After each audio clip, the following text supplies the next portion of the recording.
ठीक है। अभी हमारा है राइट अगेंस्ट एक्सप्लॉइटेशन, यानी आप किसी का शोषण नहीं कर सकते। क्या नहीं कर सकते? शोषण। तो इसके लिए आर्टिकल 23 और 24 दिया गया है। इन दोनों अधिकारों में क्या है? सबसे पहले आर्टिकल 23 दे सकते हैं। देखो शोषण का मतलब क्या होता है? आप शोषण किसका कर सकते हो? आप मनुष्य का करोगे। मनु का शोषण कैसे कर सकते हो नॉर्मली? या तो उसको लेबर बना के। अब लेबर तो दुनिया है यार, मजदूरी दुनिया कर रही है, लेकिन लेबर का भी एक तरीका होता है। कौन सा? एक तो आप सम्मानजनक तरीके से काम करो, डिग्निटी के साथ उसको डिग्निटी दो। दूसरा क्या है? फोर्स करो उसको कि नहीं, तेरे को पैसे भी जो है 100 के बजाय 10 मिलेंगे, और तेरे को काम भी 5 के बजाय बोले तुम्हें 16 घंटे काम करना पड़ेगा। अपने लोग इंडिया के चले जाते हैं, कई विदेशों के अंदर फंस जाते हैं वहाँ जाके। तो उसको बोलते हैं फोर्स लेबर। क्या बोलते हैं? Force labour. और दूसरा क्या शोषण हो सकता है? ह्यूमन बींग्स, मनुष्य का। कई बार क्या है? ट्रैफिक होता है। ट्रैफिक का मतलब होता है कि खरीद फरोख्त, बेचना और खरीदना। और सबसे ज़्यादा ये बच्चों के अंदर होता है, और सबसे ज़्यादा युवतियाँ जो कम उम्र की होती है, ताकि उनके साथ गलत काम करवाया जा सके। तो ये दो होता है आर्टिकल 23 में। इन दोनों को रोकना है। क्या करना है? ट्रैफिक और ह्यूमन बींग को रोकना है, मनुष्य की खरीद फरोख्त को रोकना है, और फोर्स लेबर को रोकना है। अब यूपीएससी 2017 में यही क्वेश्चन आ गया कि आर्टिकल 23 में दिया गया क्या है, या फिर ये ट्रैफिक इन ह्यूमन बींग्स और फोर्स लेबर कौन से आर्टिकल में दिया हुआ है।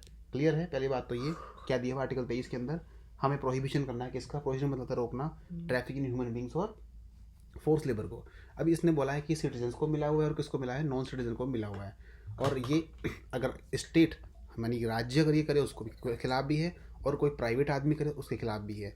अब इसका कुछ एक्सेप्शन भी है। एक्सेप्शन क्या है वो देख। अब देखिए एक्सेप्शन की बात करें कि कब किसी आदमी पे आप ज़बरदस्ती फोर्स कर सकते हो कि तुम्हें ये काम करना ही है। तो देखो अगर मान लो देश पे आपात की स्थिति आ जाए, या युद्ध छिड़ जाए, या हम किसी देश का युद्ध में फंस जाए, तो उस सिचुएशन में सरकार हमारे पर दबाव डाल सकती है कि तुम्हें मिलिट्री सर्विस ज्वाइन करना है। तो इसका अपवाद है। तुम वहाँ पे ये नहीं कर सकते कि मेरे को तो आर्टिकल 23 के अंदर फोर्स नहीं कर सकते आप लेबर करने के लिए। नहीं, तो मना नहीं कर सकते। सरकार तुम्हें लेबर के रूप में काम कर, चलो सब देश के नागरिक चलो और अपने क्षेत्र में रोड बनाओ ताकि हमारी आर्मी वहाँ से निकल सके। तुम्हें आना ही पड़ेगा वहाँ पे, तुम मना नहीं कर सकते। ठीक है, तुम जाओ, तुम पत्थर उठाना, तुम्हें सफाई करना, तुम्हें काम करना ही पड़ेगा उस सिचुएशन में।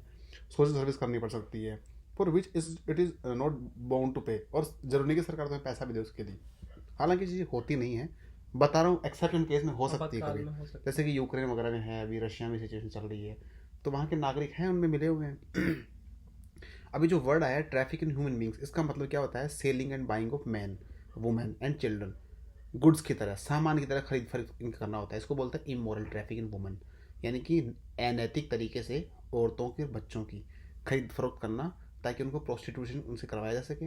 एक होता है देवादासी। देवादासी मतलब क्या होता है? देव की दासी बुला के औरतों लड़कियों को मंदिर में बुलाया जाए, ताकि जो वहाँ के लोग जो भी हैं उस मंदिर में लोग उनका शोषण कर सके देवदासी के नाम पे। ठीक है। पहले क्या होता था? बहुत बहुत पहले, मतलब हमने आज प्रैक्टिकली कहीं देखा नहीं, लेकिन ऐसा बंगाल में या साउथ इंडिया में, मतलब ये गांव में उनको बोला जाता है कि आपके घर से एक लड़की को मंदिर में देवदासी के रूप में भगवान को समर्पित करना पड़ेगा। अब भगवान को समर्पित करना पड़ेगा, भगवान मूर्ति क्या करेगी भाई उसकी? कुछ नहीं करेगी ना। अब जो है सबको पता है फिर उसका क्या होता है वहाँ पे। तो वो गलत प्रथा थी एक वो।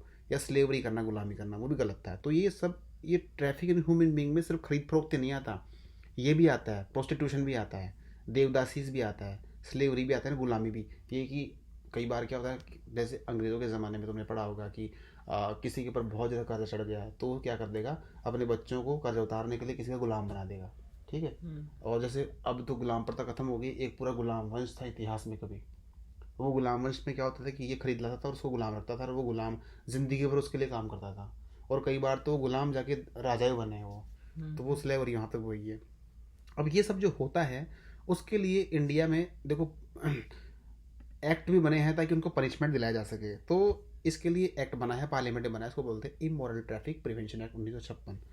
तो अभी तक हमने जो आर्टिकल पढ़े, आर्टिकल 16 से लेके आर्टिकल 15 से लेके आर्टिकल 23 चल रहा है, ये कौन कौन से आर्टिकल ऐसे हैं जिनमें फंडामेंटल राइट बनाने के कानून भी बने हैं। ठीक है। एक तो हमने देखा अभी आर्टिकल 21 में एक आरटी एक्ट बना है। अभी हमने रिसेंटली, इससे पहले जो आर्टिकल 22 देखा, उसमें पोटा बना, टाडा बना, वो सब एक्ट बने। ठीक है। तो दो पढ़े हमने अब तक। ठीक है। इससे पहले आर्टिकल 19 में हमने ऐसा कुछ मेरे ख्याल से पढ़ा नहीं।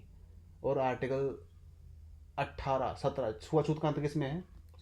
17 में उसके लिए भी एक एक्ट बना हुआ है। ठीक है, protection of civil rights act. ठीक है। तो ये 3 एक्ट तो पढ़ ली। अभी चौथा एक्ट ये आ रहा है कि इसको आर्टिकल 23 के तहत भी एक एक्ट बना है। क्या है इसका नाम, इमोरल ट्रैफिक प्रिवेंशन एक्ट। ये एक्ट पढ़ने हैं, ये पूछ लिया जाता है, ठीक है, कि इमोरल ट्रैफिक प्रिवेंशन एक्ट 1956 ये कौन से संविधान के आर्टिकल को इम्प्लीमेंट करने के लिए बनाया गया है। तो ये जो एक्ट है ना, ये आर्टिकल 23 को इम्प्लीमेंट करने के लिए बनाया हुआ है ताकि मनुष्य की खरीद फरोख्त नहीं हो। आर्टिकल 24 पे आते हैं। इतना बहुत है बस, ये ह्यूमन ट्रैफिकिंग क्या क्या होता है और उसमें क्या क्या शामिल है और उसको इम्प्लीमेंट रोकने के लिए कौन सा कानून बना है, इतना बस खत्म मामला। आर्टिकल 24 क्या कहता है, आर्टिकल 24 भी वही शोषण है। वहाँ तो ट्रैफिकिंग हो, क्या है, यहाँ तुम बच्चे जो हैं उनसे ज़बरदस्ती काम नहीं करवा सकते, भारी काम नहीं करवा सकते। और बच्चे कौन, जो 14 साल से कम उम्र के हैं, किसी फैक्ट्री में काम नहीं करवा सकते, या किसी माइनिंग के अंदर काम नहीं करवा सकते, या किसी खतरनाक एक्टिविटी में काम नहीं करा सकते, कंस्ट्रक्शन में काम नहीं करवा सकते, रेलवे में काम नहीं करवा सकते। अब ये 2017 में आया हुआ क्वेश्चन देखो, ये प्रोहिबिट करता है एम्प्लॉयमेंट बच्चों का जो 14 साल से कम उम्र है, किसी फैक्ट्री, माइनिंग या other hazards activities like construction work और रेलवे। अब ये कहता है कि अब चलो मान लो, चलो ठीक है, ये सब दिया हुआ है। अब तुमने देखा होगा यार, टीवी वगैरह में बच्चे एक्टिंग करते हैं, आगे सीरियल्स में आ जाते हैं, आजकल तो रील्स बना रहे हैं, बाबा जी बन रहे हैं कई बच्चे तो, है ना। तो वो सब क्या है, तो इसने बोला कि ये हार्मलेस इंडस्ट्री है। कौन सी इंडस्ट्री है, हार्मलेस इंडस्ट्री है, और इनोसेंट वर्क है ये, यानी कि इसमें बच्चों को हार्म नहीं होता है, नुकसान नहीं होता है, तो वहाँ पे अलाउ है ये। वहाँ पे ये आर्टिकल 24 उनको प्रोहिबिट नहीं करता है। तो इसने बोला कि it does not prohibit there employment in any harmless और इनोसेंट वर्क, ठीक है। फिर इसने ये कहा है कि अब देखो, ये 3 एक्ट थे अब तक, इसके तहत भी एक्ट बनाया गया है, ठीक है, आर्टिकल 24 में भी commissions for protection of child rights act 2005। अब ये भी एग्जाम में पूछ सकता है कि ये जो एक्ट बनाया गया है ये कौन से आर्टिकल को इम्प्लीमेंट करने के लिए बनाया है, आर्टिकल 24 को, कि बच्चों के अधिकारों की सुरक्षा करने के लिए 2005 में एक्ट आया था, commission for protection of child rights act 2005। इसको एनेक्टेड किया गया और इसके लिए क्या बनाया गया, एक कमीशन बनाया गया नेशनल लेवल पे और स्टेट लेवल पे, ताकि प्रोटेक्शन किया जा सकते चाइल्ड राइट्स का। और उसके लिए चिल्ड्रंस के लिए कोर्ट भी बनी, ठीक है, क्या बनी, कोर्ट। अब सोचो यार, वुमेंस के लिए कोर्ट सुन लिया हमने, स्पीड ट्रायल था कि रेप वाले जैसे केस में या रेयर केस में, उन सिचुएशन के अंदर। अब चिल्ड्रंस के लिए भी कोर्ट आ गई ताकि उनको स्पीडी ट्रायल दिलवाया जा सके। अगर किसी बच्चे के साथ कुछ गलत हुआ है ताकि उनको क्या करवाया जा सके, उसको स्पीड ट्रायल दिलवा सकते ऑफ ऑफेंस अगेंस्ट चिल्ड्रन और ऑफ वायलेंट और चाइल्ड राइट्स। अब सुप्रीम कोर्ट ने डायरेक्शन दिया है कि तुम ये तो बना दिए, एक फंड भी तैयार करो, यानी जिससे पैसा आ सके इन सभी एक्टिविटीज़ को सुचारू रूप से चलाने के लिए। उसको क्या बोलते हैं, child labour rehabilitation welfare fund, ठीक है। अब देखो, ये जो फंड तैयार होगा ना, इस फंड से क्या होगा, मान लो अगर तुमने किसी बच्चे को माइनिंग एक्टिविटी से निकाल कर ले आए। पहली बात तो बच्चा मान लो बीड़ी बनाने की फैक्ट्री में काम कर रहा था, उसकी उम्र थी 11 साल। अब वो काम क्यों कर रहा था, क्योंकि घर वालों के पास ऑलरेडी पैसा नहीं है, उसको छुड़ा के तो ले आए। तो अब घर पे कौन सा सेफ ही है, वो काम था, वो छुड़वा दिया तुमने, तो अब उसको फाइनेंशियल सपोर्ट भी करना पड़ेगा ना। तुमने तो वहाँ छुड़ा के उसकी ज़िंदगी और बर्बाद कर दी, ठीक है। तो ऐसे अब उसको फाइनेंशियल सपोर्ट करने के लिए तुम्हें बनाना पड़ेगा फंड। ये आ गया फंड, और ये फंड सुप्रीम कोर्ट ने फिर बाद में जाके इनकी नींदें खुली कि नहीं यार, हमने तो उसकी ज़िंदगी और बर्बाद कर दी। उसको अब और आगे फर्दर फाइनेंस सपोर्ट करने के लिए चाइल्ड लेबर रिहेबिलिटेशन फंड बनाने के लिए किसने डायरेक्शन दिया है, सुप्रीम कोर्ट ने। क्योंकि ये देखो, ऐसे सुप्रीम कोर्ट अच्छे डायरेक्शन देता है, ये अच्छी चीज़ें हैं। नहीं सरकारों के तो समझ ही नहीं आता यार, ये सब भी करना होता है। हो सकता है सुप्रीम कोर्ट को भी किसी ने बताया रिट वगैरह डाली हो या फिर पीएल डाली हो कि सर ऐसा होना चाहिए, बच्चों को हमने बीड़ी बनाने के कारखाने से छुड़ा तो लाए, 50 बच्चे थे बीड़ी बनाते थे, अब वहाँ कुछ 1000-2000 कमाए घर पे लाते थे, तो घर पे राशन पानी आ जाता था, अब वो भी आना बंद हो गया, वो भूखे मर रहे हैं। तो जाके सुप्रीम कोर्ट नींद खुलेगी, सरकार भाई फंड बनाओ ताकि उन बच्चों को भी एजुकेशन मिले, बच्चे जाके पढ़ ले, पीछे से घर वाले वो खाना वाना बना ले, खाना वाना खा के राशन वाशन मिल जाए, ठीक है। अब आज के टाइम पे बना हुआ है, भगवान जाने वो कैसे काम कर रहा है नहीं कर रहा है, लेकिन हमें पता होना चाहिए कि हाँ ऐसा कोई फंड है।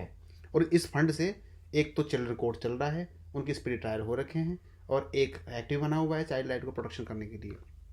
2006 में क्या हुआ था, गवर्नमेंट ने क्या किया था 2006 में, पहले देखो ये एक्ट 2005 में बना था, ठीक है। कब बना था, 2005 में।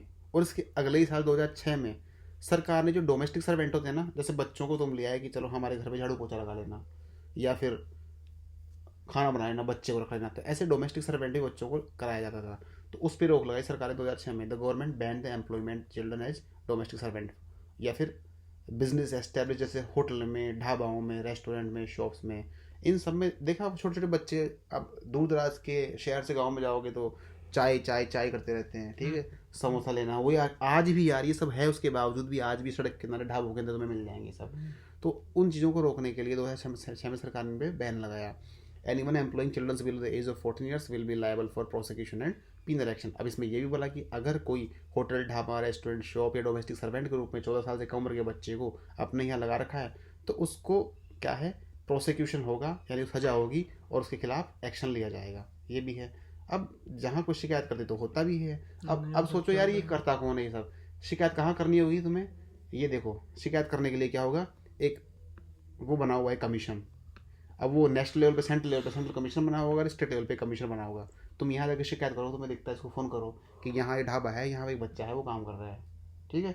फिर वो क्या करेंगे, लीगल एक्शन लेके चिल्ड्रन कोर्ट में जाएंगे उसके खिलाफ। फिर वही स्पीड ट्रायल चलेगा, फिर क्या होगा, उस बच्चे को वहाँ से लाया जाएगा और उसकी दुकान बंद कर दी जाएगी, ये जो भी होगा पनिशमेंट या उस पर लगाया जाएगा, ठीक है। तो ये सब ऐसे काम करता है।